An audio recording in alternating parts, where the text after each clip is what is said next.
Hello, everybody. It's another Move TV brought to you for your delight on this afternoon. And today I'm going to be speaking to the wonderful Chris Ashton. Hi, Chris. Thanks for joining me. Hey, Graham. Tell me, okay?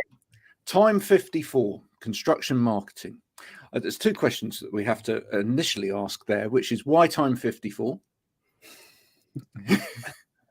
So we get asked this quite a lot, and unfortunately, it's not even an exciting story. Oh, come on, it must be. I'll try and make it sound exciting. So basically, we used to be called, and our official company's house name is Time Marketing Communication. So we started off at that, fine, but basically, we just couldn't rank anywhere near the top for searching time marketing. You know, it was all like jobs listings, like full-time job, full-time marketing job, part-time marketing job. So it's like, right, what can we do to try and get up the rankings?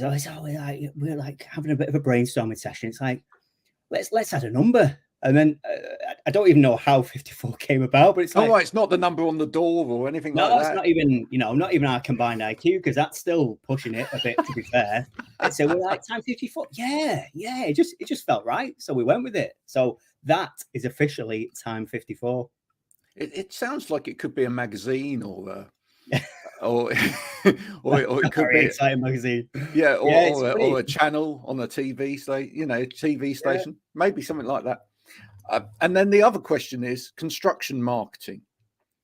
So what sets your marketing aside from non-construction marketing? So basically, we always say we're a construction marketing agency, and we focus on the construction sector mainly because myself and my business partner Chris, we've just always worked in construction for our sins. It's we've always been in and around it. We just know the kind of key drivers. We know what works and what doesn't work. So it just kind of made sense. We used to actually work together before Time 54, where Chris was my boss, and then we always kind of chatted and talked. He said, "Oh, wouldn't it be great to run an agency?" And eventually we did, and so we set up. And I think because of our experience within construction, we felt like we can help companies within the construction supply chain. So it just made sense. It was a good fit. It's because we've never really worked with solicitors or other professional services or whatever. We couldn't really help them the same way we can help a company within the construction chain, whether it's a building product manufacturer or a service provider, like your architects, your interior designers, that kind of thing. So that's why we stick to what we know, because what we know kind of makes sense to us, and we that way we kind of add value to our clients. Now, you must have been, in looking at the construction industry before you started the business, you must have been looking at it going, we can see holes in the way that the construction industry at the moment markets itself. What are the kind of typical mistakes that the construction industry make in terms of marketing? Yeah, definitely. So a big one is it's quite common for companies to communicate their product or their service features. So, quite often an advert will say, "Oh, this product has got X, it's got Y, it's got Z. It's the biggest digger on the market." Exactly. And they think in their minds, it's like, brilliant. Yeah, why wouldn't our audience want this? Because it makes sense to them. But actually, what makes sense to them doesn't make sense to their audience. What their audience are looking for are benefits. What is their product or service? How is it going to make their life better? And that's what we say to our clients. It's never ever push the features, because the features don't sell it. You need to push the benefits. It's like, how is your product or service making, so quite often we say, right, we'll work with a lot of building product manufacturers. So what you're not offering a product, you're offering a solution to their project that is going to comply with like building regulations. It's going to look nice for their client, that kind of thing. And that's ultimately what people want. So that's quite a common one, to be honest. So it could be something like, the issue is there's not enough social housing. We need to increase the amount of social housing there is, but how do we do that without going on to greenfield land, etc., etc. Well, this is a solution that enables you to do this within the standard footprint of a building. That's the kind of thing. Yeah, exactly that. Yeah. You know, it's because we always say, you know, this sounds fluffy, and I think within construction, it's sometimes hard to, it's not very well received. But you know, we always say when you focus on the benefits, you're tapping into the emotional side of your audience, and you know, ultimately that's what breaks down doors, and that's what gets you in. You know, you don't really sell by being logical. You know, ultimately you need the logic. That's the kind of technical side of things. So that's what kind of supports your logic. But you know, for example, there's loads of companies that supply the same product. So what separates you from all those? You know, if you're selling the same product, how is an architect going to choose you over anybody else? And it's how your marketing makes them feel. So we always say, you know, you sell your benefits, you're tapping into somebody's emotional side. But obviously, construction, you know, we love working in it, but there are elements of it. It can be still a little bit quite old school. But I was going to ask that. I was going to say, you know, compared with some industries that sit very close to kind of the digital way of doing things, a lot of construction still feels quite clunky, 100%. Manual, you know. Yeah. I mean, for example, we went to see a prospective client once, and we went into his warehouse, into his factory, and it was kind of like stepping back to 1985, and we're in there, and you know, we're having a bit of a talk and stuff, and we're talking about why marketing is needed and content and things like that, and he was like, oh, you know, content doesn't sell my products sell themselves. And you're like, well, they might be good products, but they don't really sell themselves. And, you know, it's a different world now. And especially since lockdown, you know, gone are the days of construction where, you know, sales reps were constantly on the road visiting people. Like, now nobody has the time to visit reps. And, you know, don't get me wrong, there's still reps out there. Of course there are. But, you know, if an architect or a designer wants something now, the first place they're going to go is online, is Google. And, you know, that's where their search is going to start. And then obviously once they've built up and found that information on your website, they'll have a look at your social media just to kind of verify you. And it's this building up a picture that it's slowly starting to kind of get through to some people, you know, and that's ultimately how decisions are made now. And it's not a case of, oh, you know, a sales rep will come and drop some brochures off now. It's a different world.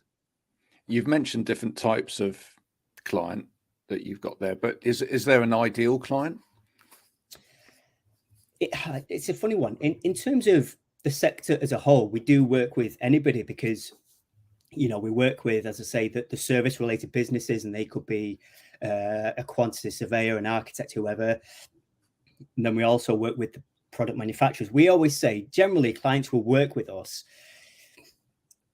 with two reasons. One, if they're looking to kind of grow and raise awareness, and two, it could be just simply to raise revenue. So, you know, one of our clients came to us the other year and said, right, I want to get from, you know, 1.5 mil to whatever it was. And that's why, you know, they work with us. And then it's that kind of, that's the perfect project for us. It's the kind of ambitious, generally a business owner or a marketing manager looking to grow, and they see marketing as an investment and not a cost. Because, you know, we've worked with people before who see it more of a cost, which is fine, you know, but there's always a lot more to justify. And I think those who see it as an investment are a lot more on board. They see it as a tool for growth, that kind of thing. So even though we say it can be anybody in construction, it's generally the ambitious kind of business owner or marketing manager just looking for that next level of growth, really. Is it a sector that there's a lot of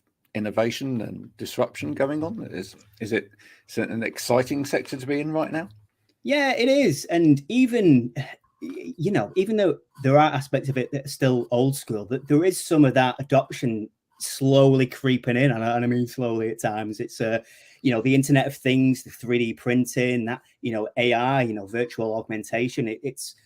There's various companies now who kind of rather than developing these 3D like mock-ups and stuff like that, they'll kind of put these like headsets on, and they can kind of visualize what the building's going to look like and stuff like that. So yeah, it's slowly creeping through now, which is it's great to see. I think it's an industry that's really ripe for adopting such technology, and drones as well. Drones for helping in the construction process, helping to kind of take photos and building maintenance and things like that. So yeah, it's getting there, which is good. And there's things like sustainability and the environment heavily on the agenda as well. Yeah, massively. Which again, it's great. It's not just a case of how is the build process sustainable. So that could be things like off-site construction. That's a much greener construction process now, where obviously the building and several components is built in a factory and then it's transported to site. And then it's not just that, it's actually how is a building going to operate in a greener way. We work with a solar company, and that's a massive area now of that's ready for adoption, and businesses that adopt solar technology and things like that, it just puts them at the forefront. And I think crucially within what's called the specification chain within construction, like how a product gets chosen on for a project, things like green credentials will play a massive part. So yeah, it's great to see the industry as a whole being a bit more sustainable and a bit more conscious. Yeah, well, I think when companies are doing that as well, it can create some wonderful stories. I was taken over to Germany, to Hamlin, one time to see a business called Vilcon, who are a seating manufacturer, and they had this whole lovely story of how they'd taken over this piece of land, which is where they were going to create the factory, etc. But they'd retained all of the farmers who were using that land as farmland before, and the farmers were now, who were struggling farmers at the time, the farmers were now actually farming the land to produce oilseed rape, and they actually generated a sort of like a diesel powered engine, if you like, but that ran off this oilseed rape, and they were making enough electricity not just to run the whole thing but to feed back into the grid. And it was just amazing. A wonderful story. But then when they designed the factory, they still made it look like old farm buildings. So it was all in keeping with the landscape, etc. I just think there's some great narrative that can come out, and some businesses don't realize what they're sitting on in terms of a narrative. Would you say that's true? 100%. What that example you've just given there, it's a great story, and stories are a great way to sell your brand and your products. And again, it's not a lot of people know that within the industry. It's people learn more through stories, and I think people are engaged more through stories. And I think if your business has that kind of story to tell and that ethos, then honestly, it just puts you above 80-90% of the industry. And but it's 100%. It's funny though when you talk to people, and sometimes people say, but look, they sit down and they go, well, this is the story, this is how I came about this, or this is how I thought of this idea in the first place. And you listen intently because it's such an interesting story, and then they go, and then you say, right, so let's talk about the marketing. They go, well, yeah, that's the difficult bit, I'm not really sure. Listen to what you've just told me. I was hooked, you know.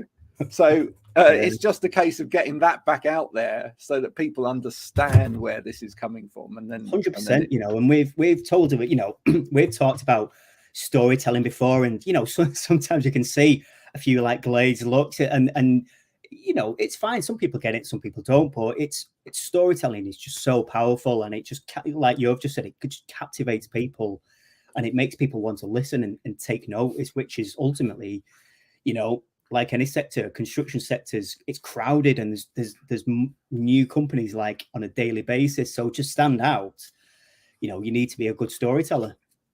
Now, look, if people are watching this on LinkedIn or Twitter or any of the other platforms that it goes out on, people might like to know that you're a fascinating guy when it comes to books as well. I know that because, we meet up occasionally at Move. Yeah. So what book are you reading at the moment? Anything good? Well, it's a book I'm rereading, and I talked about it. I've not got it to hand. We're moving house, so all my books are in a box. I've got it down here. Just 1 minute.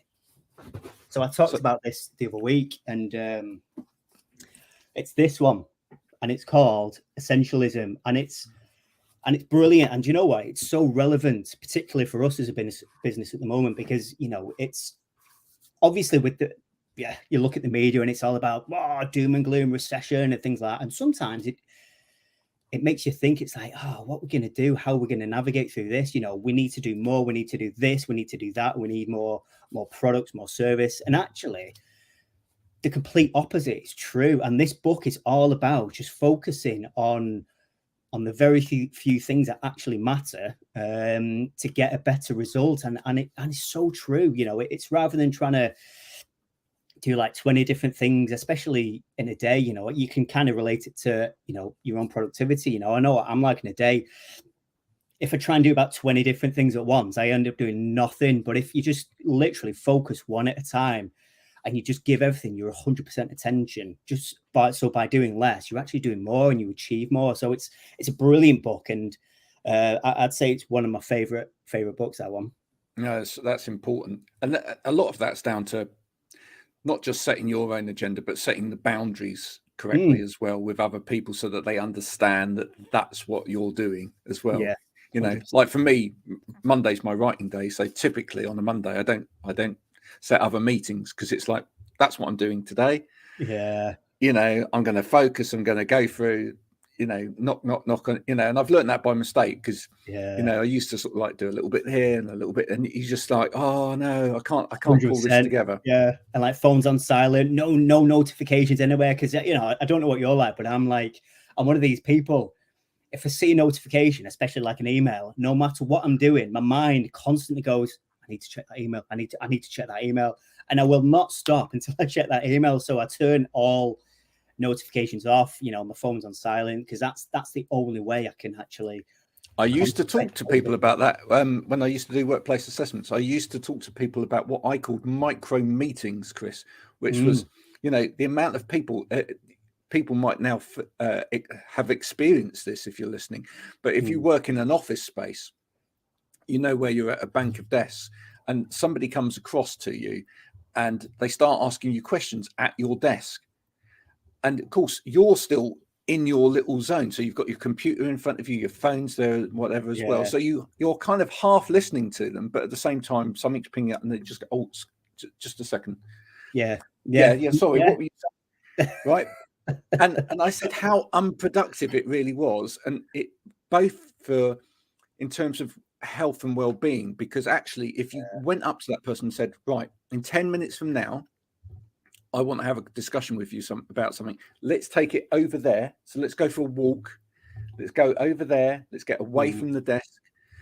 Not only would your focus be completely on that task and that conversation, so it would really go in, but also, from a physical point of view, you've got up. You've got away from your desk. It's so much psychologically better and physically better for you. 100%. That's a great shout. Yeah, it happens. If that's happening to you right now, tell the person next time. Say no. Let's go over there and have this. Let's grab a coffee. Let's take a break. That's it. And it's so what you've just said there is just the perfect solution, because we're living in a world full of distractions, and you could be sat there and then you feel your phone vibrates in your pocket, like somebody's trying to get in touch with me. What is it? Who's that? What's the one? Is it? And then literally you could be talking to somebody, and then all you're thinking about is someone's just texted me, and then you're worrying about it, and you build yourself up, and then you check after all, and it's like oh, it's an offer from O2, and it turns out it's nothing. So listen, we must talk about Move as well. So you're a member of Move. What does Move mean to you? Do you know what? I've been a member for about 2 years now, and it's just it's been invaluable. I can't even describe how it's helped me develop as a person. Not only do you meet like-minded people, and you've got that kind of community where you can kind of ask questions and get help and things like that. It's just helped me in so many ways. I think I joined.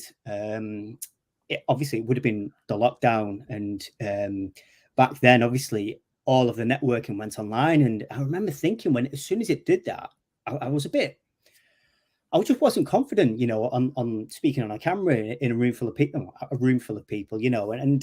but basically just, the weekly meetings just really helped me just kind of build that confidence. There's all kinds of people on there who kind of will help you, and that help and assistance has just been honestly just invaluable. And a lot of people think, and ultimately what I've found is that actually it's made me a better person, so that now I can actually do my job quicker, so it frees up more time, even though there are weekly meetings still. But yeah, honestly, 100%, it's been just one of the best things in terms of my development. Would you say that it's made you a better marketer as well? Yeah, 100%. Yeah, because I think as a marketer, you need empathy, and I think you need that empathy that's come from Move. Listen to people's stories, challenges, and things like that. It's just 100%. It's made me a better marketer. Yeah, I always think hearing those different viewpoints week in, week out, being able to, in a way, have the safe space to test your own thoughts and your own feelings on things with a group of people that are from such a diverse background is so helpful. And then you can bring that into the work that you're doing, and it gives you another complete perspective on things, which you can then take forward. And also it means that you can signpost people as well. And that people wonder about Move, maybe, is it a network group? It is a network group, but in a very different kind of way. It's not a kind of in your face kind of network group where you have to go along, do your pitches and win it right there and then. It comes naturally out of the fact that you're learning about people who could give value to some of the people that you bump into during the day.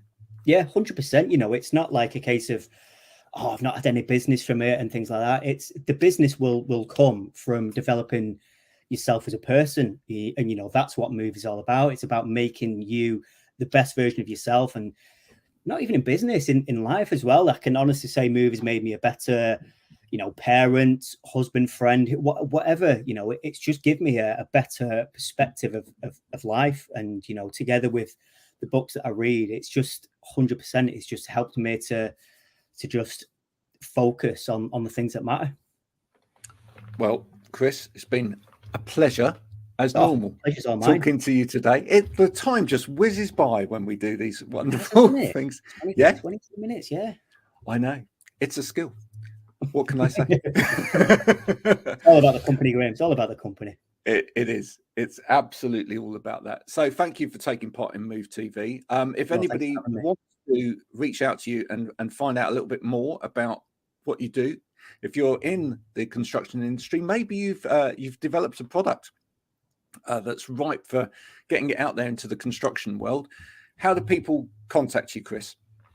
Best way, find me on LinkedIn. I'm Chris Ashton. Or if failing that, just go to our website, Time54. You can email me. It's simple, chris.a@time54.co.uk. And it'd be great to kind of chat. And we're always open to meeting new businesses, new people, and the more people we help, the better. A conversation can never hurt. That's what I always say. A conversation can never hurt. If nothing else, you'll have a good chat, and Chris will recommend a book. But do it, folks. And get there and find out how you can market your construction business more effectively. Thanks for joining us on Move TV today.